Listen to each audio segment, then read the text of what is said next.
Okay, thank you very much. As mentioned, my name's Carl Bradley. I'm an extension plant pathologist at the University of Kentucky. I started in Kentucky back in July of 2015. Prior to that, I was at the University of Illinois for about 9 years as an extension plant pathologist. So a lot of the work that I'm going to talk about today came from when I was at the University of Illinois. Can everybody hear me okay in the back? Okay, very good. So thank you to the organizers of this conference. I appreciate being invited over here to talk about some of my work. And as you can see, I'm going to talk about a disease known as Frogeye leaf of soybean. First, I want to just give you a little background. Of course, I know many of you are ones that are making recommendations to growers, and so you know this story pretty well, but just to kind of bring you back a little bit to at least the way a little bit about that somewhat. So fungicide use on field crops in the Midwest is really more of a recent thing. Prior to 2005 or 6, foliar fungicides weren't really used that much on crops like corn and soybean, unless of course it was seed production for inbred seed corn. There would be lots of fungicides applied. So that's relatively new, and of course about 2006, 2007 is when we really started to see a dramatic increase in the use of foliar fungicides on corn and soybean in the Midwest. And prior to that, it was really sporadic. And so this is some data here from a company that tracks fungicide sales, and I thought this was interesting. This is comparing sales in 2007 versus 2006, and you can see for many of these products, there was over 100%, in some cases almost 200% increase in sales of some of these fungicides. So that was kind of the 2007 really was, I think, the big year, at least in Illinois, when we began to see a lot of fungicides being used on corn, lots of acres on corn, as well as soybean. And so there's some different reasons behind why we kind of saw this drastic increase. I think part of this had to do with soybean rust. Many of you probably went to a lot of educational meetings about soybean rust back in the mid-2000s. It was first found in the continental US in 2004 down in Louisiana, and so there was fear that soybean rust would be a major problem. In the US at that time, there was only, I think, one fungicide that was registered on soybeans, so as extension plant pathologists, several of us had to help our state agencies request emergency exemptions to allow for different fungicides to be sprayed on soybean. And then a lot of those fungicides turned into full Section 3 labels, which we have now. So there was the threat, and so therefore we had a lot of registrations and production of fungicides. But then that threat really has not really been realized, at least we measure this. Now it is a fairly common problem in states like Mississippi, Louisiana, but when you start to think about Western Kentucky, Illinois, Indiana, that's a disease that does show up just about every year, but it's very late in the season, late September, October, after the crop has really been made and it hasn't really caused any yield loss. So we had this increased production, increased registrations, but really the disease never really showed up. During that time, we also saw some historically high commodity prices, as I'm sure many of you know. Here's corn down here, here's soybean, and you can see right around the mid-2000s, we did start to see an increase, and in some cases it did go ahead and continue to increase. However, we're definitely seeing a drop, especially from the 2016 season, certainly seeing prices go down quite a bit. But I think this increased commodity prices made farmers feel that they had a bigger investment out there, and they were more willing to maybe spend a little bit more money on inputs and things like fungicides to help protect that crop and maybe potentially boost yields. And during this time, we also have seen a pretty big increase in advertising for foliar fungicides. In June or July in Illinois or Western Kentucky, you turn on the radio, it's not uncommon to hear advertisements about foliar fungicides or even see TV commercials. Potassium and phosphorus. Lots of slogans that can be used, not trying to pick on any particular companies here. I think I have most of them represented, but start to see slogans, and from a plant pathologist perspective, what's missing when you see these slogans? Disease control, right? So oftentimes it's about yield increase, plant health, plant performance, which is oftentimes related to disease control, but I think sometimes the message of disease control gets left off. So back in 2008, after the big increase of foliar fungicides being used, I wanted to try to get a handle on why producers as well as consultants and others are deciding, how are they making those decisions on if they should or should not spray a fungicide. So at that time we had a set of meetings called the Corn and Soybean Classics, and you can see the different locations where we had those meetings. In total, we had just a little bit under 1,000 audience members, 905 audience members that were present, and we used those turning point systems that I'm sure you've all contributed to when people ask you questions, push those buttons. And so we were able to get some information from them. This is just looking at the occupation representation. You can see that producers made up the largest percent of respondents, but we had some retailers and consultants and company representatives in there as well. And one of the questions that I asked was if they sprayed or advised somebody to spray a fungicide on corn in 2008, and you can see that the majority did. About 65% of the audience did say that they did that. And I asked the same question on soybean, and that was a little more 50-50. It was just right about half and half. But what I really wanted to try to get at was why. Why were we making these applications? And so this is what we ended up with. Now these are questions that I made them choose from, and they could only choose one. So they had to choose the most important factor.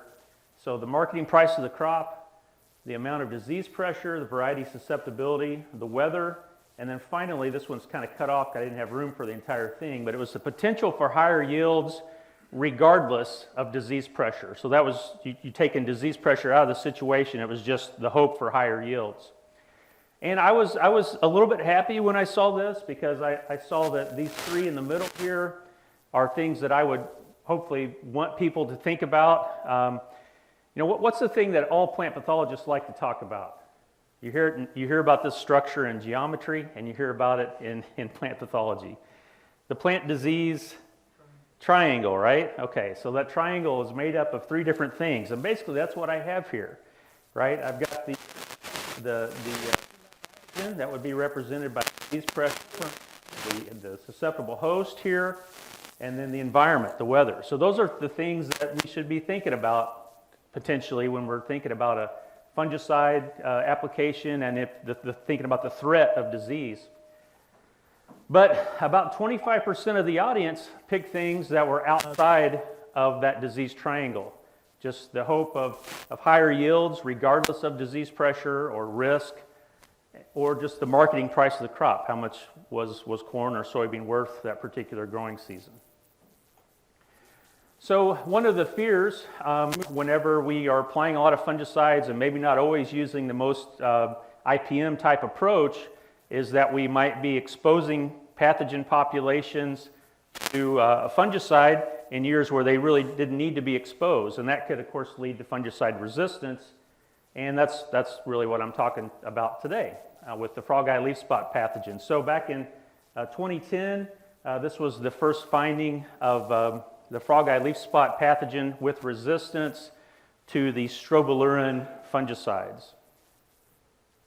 So just a little bit about Frogeye leaf spot. Nathan tells me that it does occur in this region. How many of you do see Frogeye leaf spot? Okay, so I see a fair amount of hands here. So this is a disease that I feel like is maybe we're starting to see a little bit more of it, at least in the area that I am, and talking with Dr. Bergstrom here from Cornell, he's also sort of seeing more and more of this disease in his area. But what you're looking at here are lesions caused by Frogeye leaf spot, kind of the light-colored center with a really dark-colored border, sometimes almost a purple-colored border there. This is caused by the fungus Cercospora sojina, and I would say, at least where I am now in Kentucky, this is the most economically damaging foliar disease that occurs on a regular occurrence in Kentucky. Favorable conditions include wet, warm, humid weather. And this fungus does overwinter on soybean debris. We're also finding from some of the research that we've conducted in my lab that it actually has a much wider host range than what anybody had realized. And we're finding that a lot of weed species are also hosts to this pathogen. So not only can it overwinter on your soybean debris, it's possibly hanging out on some other plants that might be present. And it has a repeating cycle. Spores infect leaves, and then from those lesions that develop, there'll be more spores that infect additional leaves. And in fact, if you got 30-inch rows of the massive spores with the naked eye, if you have conditions that are very favorable. So you can see the underside of the leaves here with those masses, and if you just take a little closer look, what you're looking at there are masses of spores that would potentially infect the next set of leaves. So this is a disease that traditionally can be found across the Midwest, but historically, I think this has been a disease, from my perspective at least, more in the southern states, or what I would call those transition states. So when I was working in Illinois, this was a disease that I would rarely find when I was up in the northern part of the state, but as I was down in the southern part of the state next to southeast Missouri and western Kentucky, I would tend to find a lot more frogeye leaf spot. As far as management, crop rotation is one way, since this pathogen does overwinter on previous soybean stubble. Resistant varieties are also a very effective way, and one thing that I'm surprised with, at least now that I'm in western Kentucky, where this disease is a problem that occurs more often, is that how many susceptible varieties are still being grown. So I don't think this is always necessarily one of the top things that farmers think about. Of course, yield would be number one, and then probably some other traits. But frogeye leaf spot does not tend to be right at the top of the list when farmers are selecting their varieties. And so there are a lot of very susceptible varieties that are out there, and popular varieties. Do you see it more in your double crop or your full season in Kentucky? Question was, do we see this more double crop or full season? I see it in both. In fact, I probably see it more in full season than double crop for whatever reason. But it can be in both. And a lot of times it'll just kind of depend on when the rain came. So this year we had a lot of rain in July, ton of rain in July. And then in August it sort of dried off. And so we had a lot more frogeye in our full season beans than our double crop beans because of when that weather came. Now I think if that would have been reversed, if we had more of the wet weather in August, then you know, it might have seen it the other way around. But both, you know, a lot of it comes down to variety. And of course, foliar fungicides and the QOI or Strobilurin fungicides were registered on soybean, and I think Quadris was the first one, right around 2003, 2004.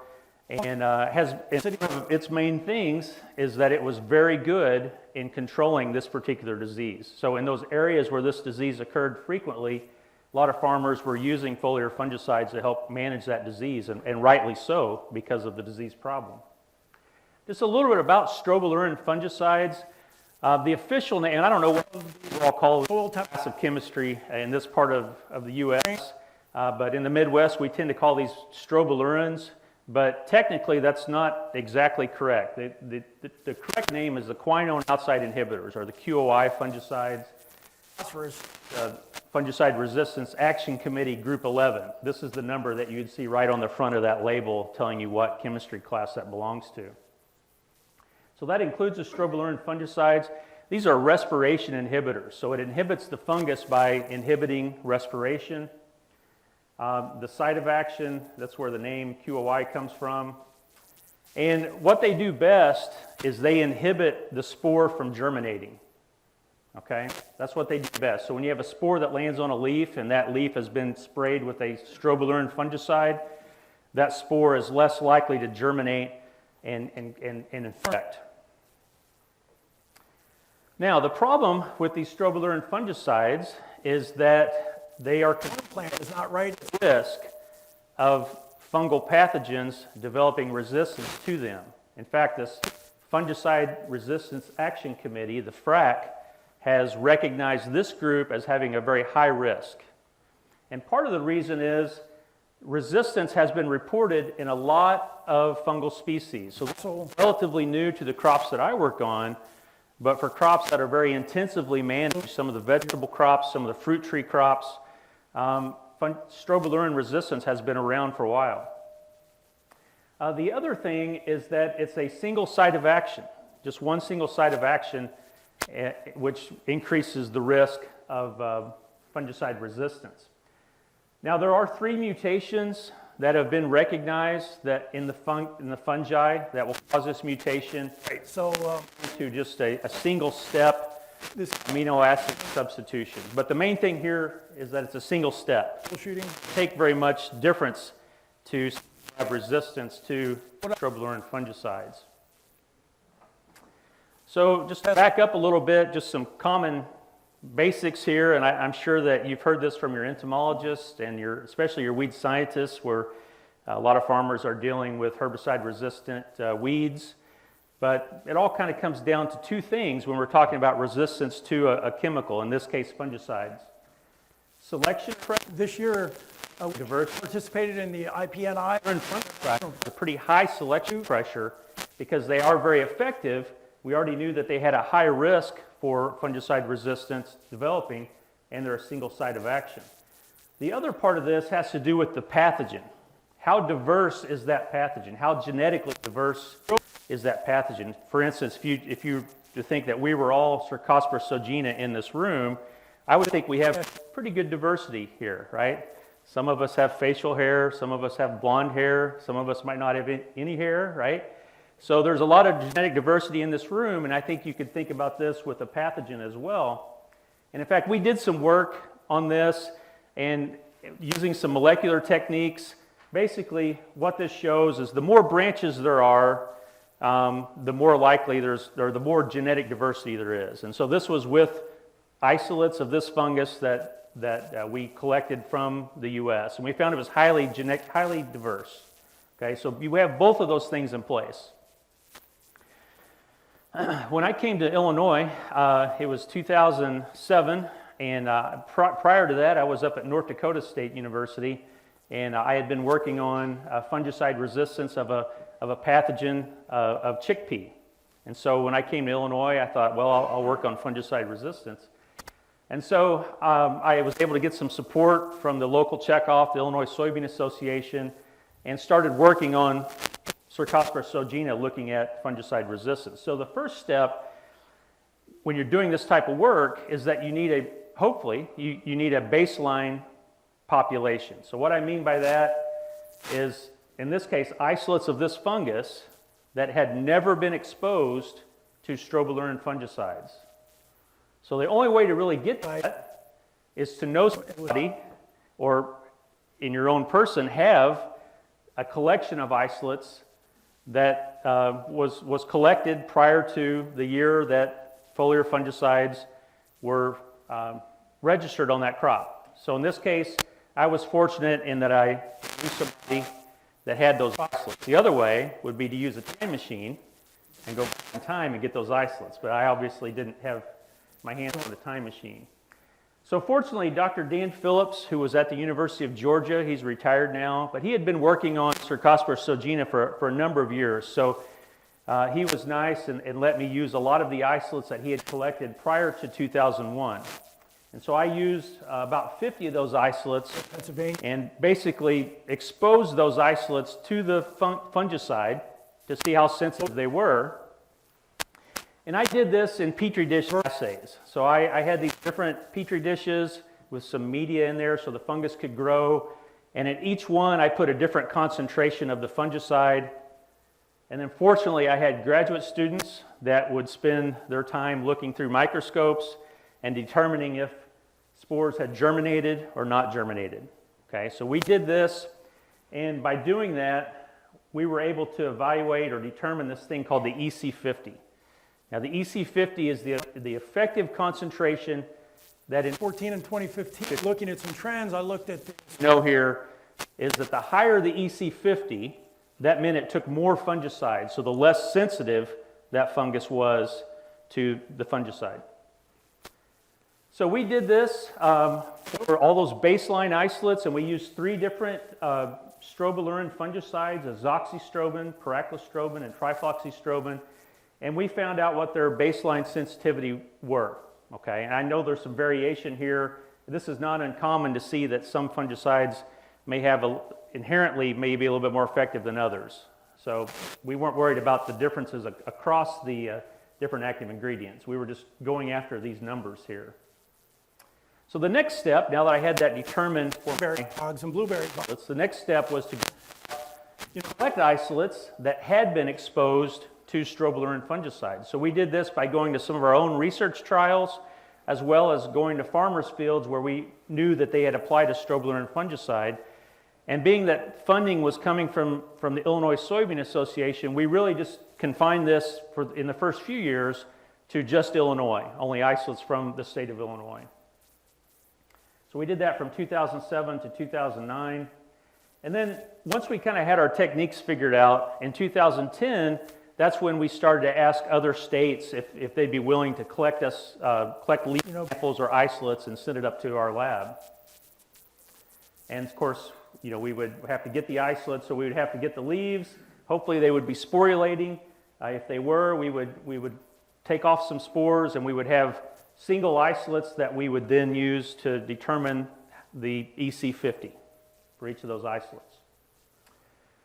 And so basically this is what we found for those years from 2007 to 2009. We're looking at sensitivity to azoxystrobin here.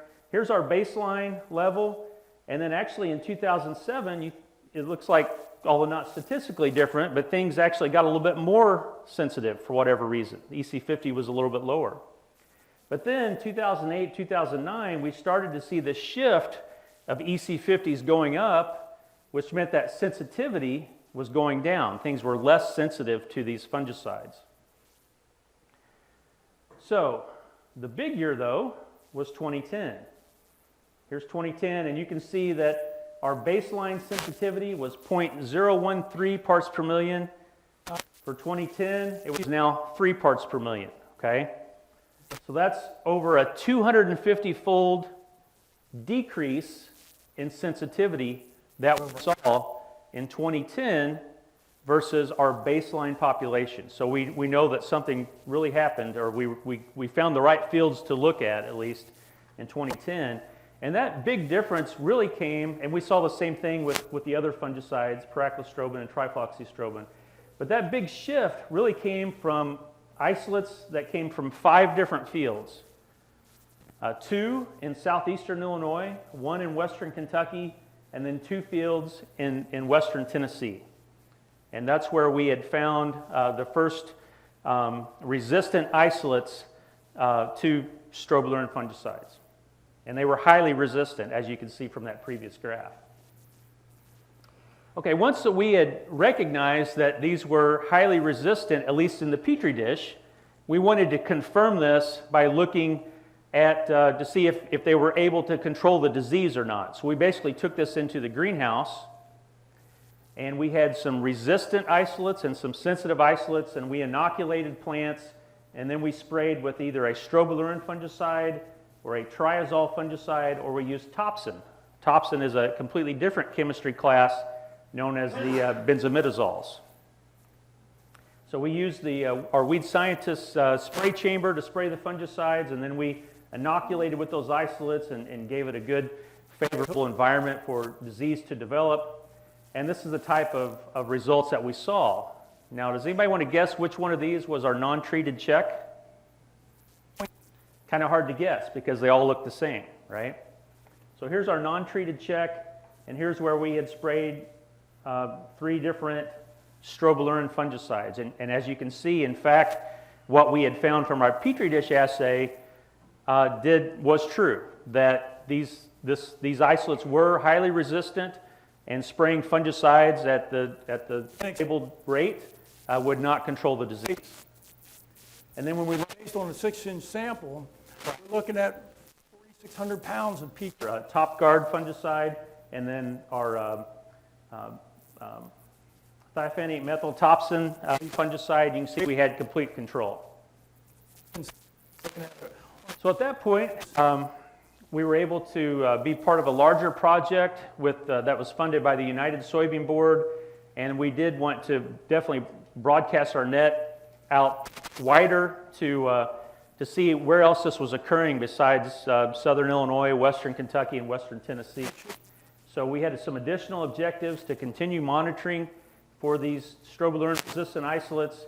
We also wanted to characterize them. We want to know why they were resistant. If you remember, I mentioned 3 different mutations that could occur. We wanted to see which ones those were. And then finally, and probably the reason why you're here watching me, is how are we going to manage this problem? Okay, that was the other thing, is how are we going to manage it? But first, just looking at additional findings of this, the method that we were originally using meant that for every isolate that we had to look at it on 5 different concentrations of the fungicide. So that really slowed down this process. And of course, we had to look at it over 18 hours and watch to see if spores germinated or not. So it was very time consuming. So we were able to develop this discriminatory dose assay, where we found that 0.1 part per million of azoxystrobin would tell the difference between a resistant and a sensitive isolate. So once we had that, we were able to take on a lot more isolates, a lot more samples, and this is really close to what the picture looks like today. Now, each one of these colored counties or parishes in Louisiana, that represents at least one field in that county in which we or another lab had identified strobilurin-resistant isolates. Okay. Now, I'm missing. After talking with Nathan yesterday, I didn't realize that Delaware should be included on this map. So Delaware, there's also some findings as well. Each one of these different colors represents the year in which we first identified. So the purple's 2010, 2011, all the way to 2015. But you can see just about anywhere soybeans are grown, especially as we get into this area where tends to be a lot more frogeye leaf spot, we are finding strobilurin-resistant isolates. And it's really almost to the point now, as just about any field where there's a fairly severe level of frogeye leaf spot, I will almost guarantee that there will be a few isolates in that population that are going to be resistant to the strobilurin. Okay, the next step was to characterize these isolates. Okay, so we did a bunch of molecular stuff basically. I'm going to skip through some things here. We took some resistant isolates and some sensitive isolates, and then we sequenced those to find out what the difference was between the two. So we sequenced the DNA to figure out what the difference was. And as it turned out, it ended up being this G143A mutation. And the reason that this is important is that this is the most common mutation that occurs when we have fungi that are resistant to this class of chemistry, but we have this mutation, things are highly resistant, okay? So upping the rate of quadrus or headline is not going to work here because it would take usually over 100-fold more of the fungicide to now control disease caused by those isolates. So with this mutation, it's very important because that basically means that fungicide no longer works. We cannot use a higher rate and it'll work. It just won't work. And so we were able to use some molecular tools to determine fields, and we have these molecular tools now where we can just isolate DNA from the leaf in which that fungus is there, and we can tell you if it's resistant or if it's sensitive. So we're able to go through a lot of isolates now, at least before I moved to University of Kentucky. And then finally, how are we managing this problem now that we know that fungicide-resistant isolates? So I'm going to show you some data from the 2015 season and the 2016 season. And we've been doing work on this really since 2011, but the data looks the same every year. So I'm just going to show you the most recent data. In this case, we were applying fungicides at the R3 growth stage, so the beginning pod stage. And we use a variety that's highly susceptible to frogeye leaf spot. And just a picture in our non-treated check that we had a high level of disease. So this is looking at data from Princeton, Kentucky, which is in the western part of the state here, and looking at frogeye leaf spot severity. So what you're looking at here is we estimate the percent of the leaf area that's affected by disease in the upper third of the canopy. So in our non-treated check and headline, which is a strobilurin fungicide, you can see that we were right about 50% of the leaf area affected with frogeye leaf spot, okay? Now the good news is, especially when I put the what chemistry class they belong to here, you can see that anything with a DMI, which is you may refer to as a triazole fungicide, we're getting significant control of the disease. So the good news is there are other chemistries out there that will work, okay? And now a lot of the fungicides that we now use generally have a couple of different active ingredients. But for instance, if I were to look at this fungicide here, Quadris Top, that's one of the fungicides that we've seen from our program as being one of the top ones in managing this disease. What two active ingredients make up that Quadris Top? Can you read that? So we have our DMIs, which are triazoles, and we have our QOIs, which are strobilurins, okay?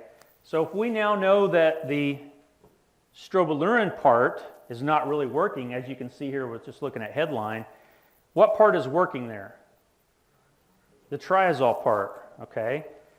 Now, could you see maybe potential problems that might occur if we're just relying on triazole fungicides? Fungicide resistance, that's right. So potentially, we could begin to see resistance across other chemistry classes because our strobilurins really aren't working anymore, at least in fields like this, okay? Now, the thing about triazoles is we don't see that sudden shift in sensitivity like we might with these strobilurins, where we went from, you know, up to 2009, everything was fine. In 2010, we saw that huge shift in sensitivity. But with triazoles, we tend to see that over time, we start to lose a little bit of efficacy every year, okay? So if we keep looking at this, and if you invite me back in 10 years or so, we may find that those triazole fungicides don't work as well as they used to, okay? What else is on here? Well, we also have an MBC fungicide, okay? That would be Topsin in this case, a benzimidazole fungicide.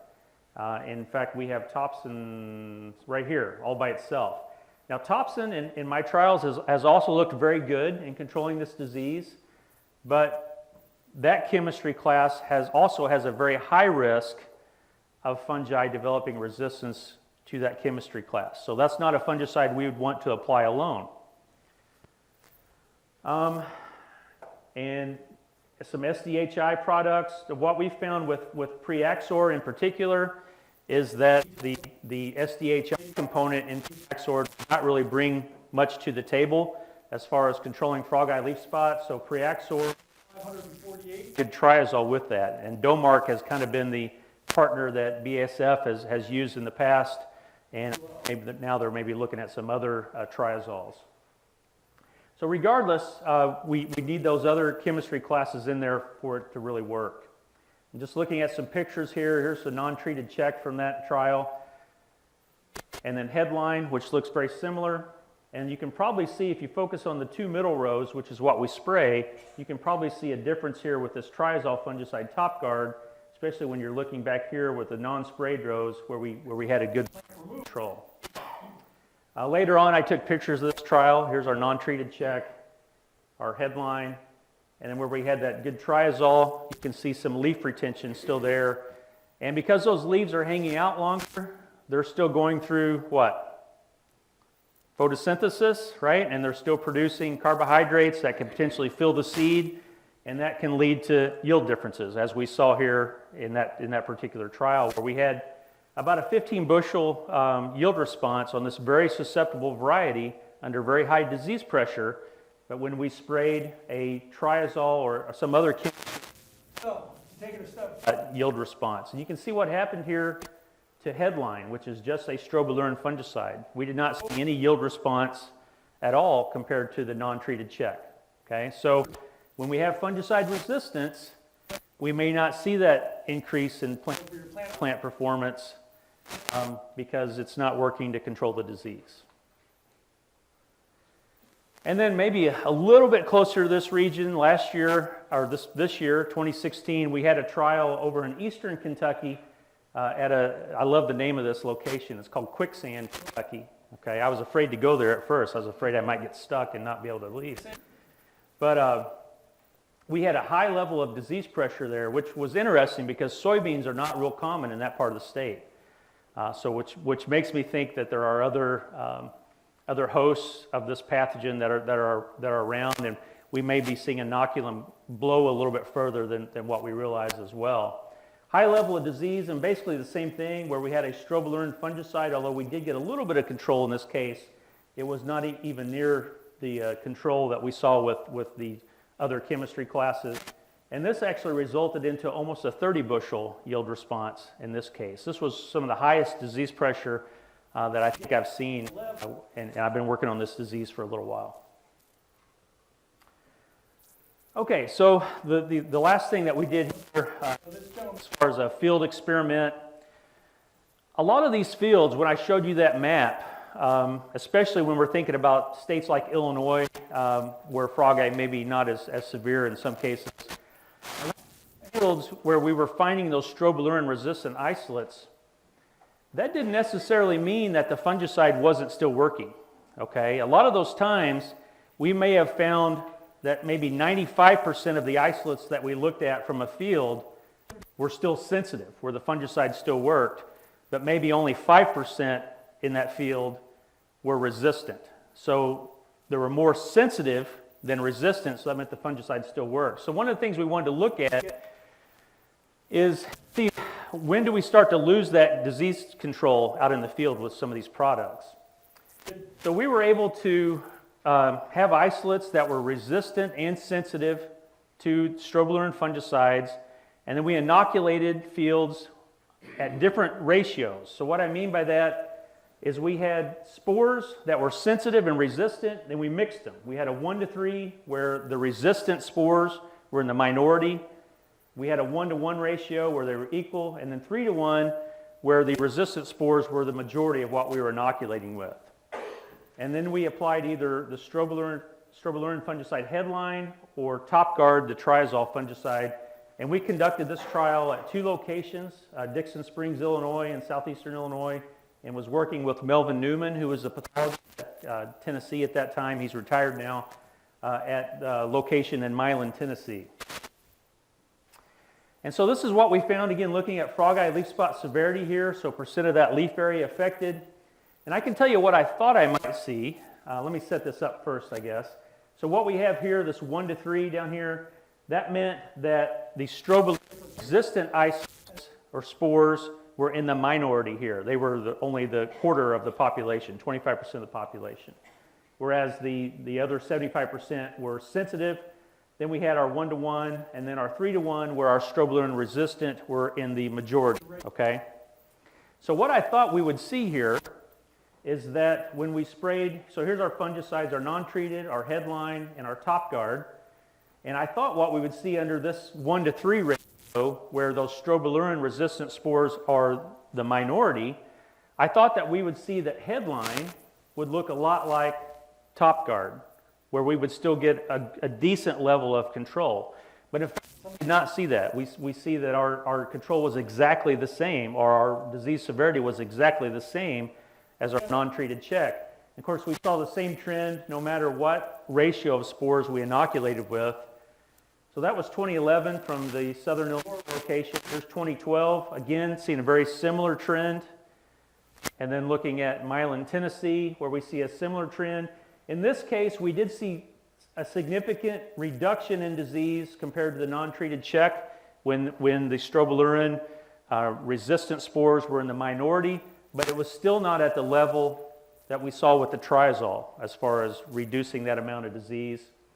And then 2012. So across these 4 different environments, we saw a very similar trend in that it didn't really matter what ratio we used as far as sensitive to resistant spores, that our solo strobilurin fungicide did not work as well as the triazole. Basically, what we found from this is fungicides with other active ingredients, especially the triazoles and top, were effective in managing frogeye leaf spot caused by these strobilurin-resistant isolates. And the other thing is, even if you look at the population and the strobilurin-resistant isolates are in the minority, that still may be enough where we're not going to get good control with our strobilurin fungicides. Okay. Now, even if we do get decent control with our strobilurin fungicides, but these resistant isolates are out there in the population, what happens? What happens? Which ones are we controlling? The sensitive ones, right? What's happening to the resistant ones? We're not controlling those. So that's called selection pressure, okay? So even if we're not seeing this loss of efficacy occur, we are applying that selection pressure and pulling out those individuals that are less sensitive or resistant. Yes?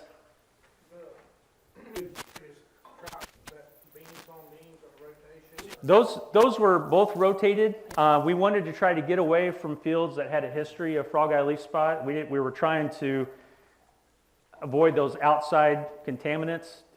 Now, I'm sure that we still had some spores blow in that we did not inoculate with, but I think the majority of what we were looking at were what we had inoculated with. Yes? So is this a testament to how wonderful or great Cercospora can change to isolates, or is it a statement that the strobies aren't everything they're cracked up to be? I mean, I think a gray leaf spot in corn, because this Right. happens in corn. So I'll answer that last part first. Question about gray leaf spot on corn. That's caused by Cercospora zeomatus, right? So another Cercospora and strobilurin fungicides are being used to control gray leaf spot on corn. The interesting thing about that particular fungus, and there's a few other fungi, like the northern leaf blight fungus would also be in this group. Trying to think how to explain this without getting too technical. But basically, from the genetics of that fungus, where that major mutation, that G143A mutation that we saw with this fungus, where that occurs in the gene of Cercospora zeomatus, the gray leaf spot fungus, there's something called an intron there. And if that mutation occurs, it's a lethal mutation. So that means that fungus won't live. So the good news is, for some of the corn pathogens, they cannot develop that mutation, that G143A mutation. Now there's two other potential mutations they could develop.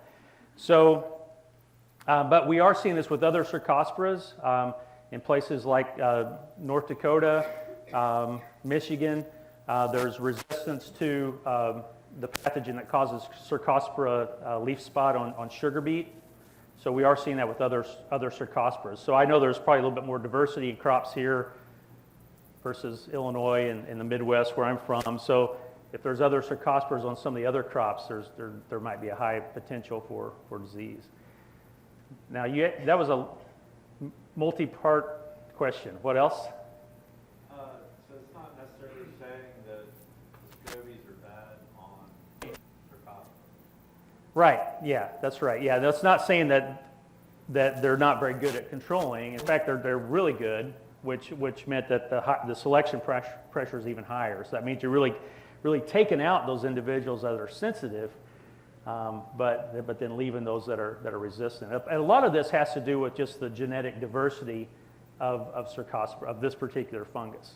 One thing to always keep in mind is that we don't cause these mutations to occur. It's not something that we're doing. I mean, if I'm spraying a strobilurin fungicide, I'm not causing that fungus to mutate. They mutate naturally, okay? They're natural. Even if we don't apply that fungicide, they just mutate. It just happens, okay? And what we do, though, is we select out those mutants when we're applying those fungicides, okay? And then, so what are our recommendations? And so if this is a disease that the farmers that you work with, or if we have some farmers in the audience, if this is a disease that you have to deal with every year, then you might want to think about resistant varieties. Where do I put that, when I'm thinking about different traits? And so I tell our growers in Western Kentucky, because we have the environment that's very favorable for this disease, that it should be one towards the top. Things like soybean cyst nematode resistance and yield, obviously, but frog-eye leaf spot shouldn't be too far behind those other things, because there are some varieties that are highly resistant, but we still have some that are very susceptible. And then kind of going back to what we were saying earlier is applying products that contain a mixture of different active ingredients. Right now, we're sort of leaning a lot on the triazole-strobilurin combination for products that are registered on corn and soybean.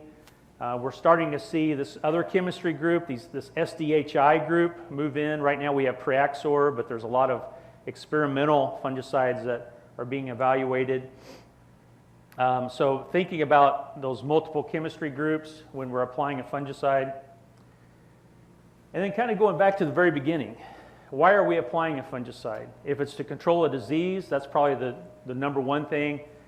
Thinking about risk of disease. We're looking at continuous soybean where there could be a lot of inoculum present. Are we in an environment that's very favorable for this disease? How susceptible is the variety? Kind of have that checklist in your mind. But if we're applying for the sole reason of increasing yields, that's probably not the best reason. Okay, now we do see occasionally, if I have good data on both corn and soybean from a lot of the work I did at Illinois, showing that occasionally we see this increase in yield that I cannot say it was due to controlling a disease. We occasionally see that, but we consistently see higher yield responses whenever we're having a disease out there that we're controlling. And finally, a lot of the funding came from checkoff dollars here from the United Soybean Board as well as the Illinois Soybean Association. And I've had colleagues at several other universities, I'm sure I've got lots of names that aren't even on here, that have sent me isolates and leaves in the past, which we've been able to evaluate. So if I have time for any questions, I'd be happy to try to answer any. Okay, thank you very much.